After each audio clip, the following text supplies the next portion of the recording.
गोलाघाटी मंडल द्वारा आयोजित एक विजय रैली में पार्टी सदस्यों के बीच ही आपसी झड़प शुरू होने के बाद हालात तनावपूर्ण हो गए।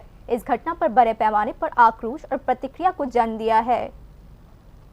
पश्चिम बंगाल सहित कई राज्यों में हुए विधानसभा चुनावों में बीजेपी की हालिया सफलता के बाद राज्य के विभिन्न हिस्सों में लगातार विजय रैलियों का आयोजन किया जा रहा है। इसी क्रम में बीजेपी की गोलाघाटी मंडल की पहल पर आयोजित एक विजय रैली तब अफरा तफरी में बदल गई जब पार्टी सदस्यों के बीच ही आपस में मारपीट शुरू हो गई।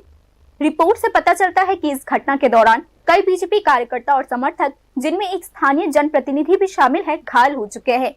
कई कार्यकर्ता और समर्थक घायल होकर लहूलुहान हो चुके हैं, जिन्हें इलाज के लिए तुरंत हॉस्पिटल ले जाया गया। स्वाभाविक रूप से इस घटना ने भारी विरोध और प्रतिक्रिया को जन्म दे दिया है। घटना का विरोध देखते हुए बीजेपी के कार्यकर्ता जो इस हमले में शिकार हो चुके हैं ने बताया कि पार्टी सदस्यों के बीच आपसी झड़प रैली समाप्त होने के बाद शुरू हुई थी।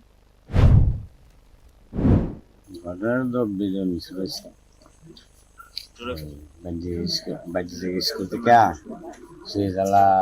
স্কুল অব্দি মানে বিজয় মিছিল হয়েছে, মানে মিছিলটি শেষ।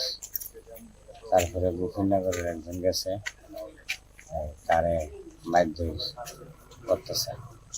তখন আমরা গেছি আর কি, আমরা তারে বাঁচাইতাম যে রাত মারিস না করা, এরা মাছ করে শুধু শুধু।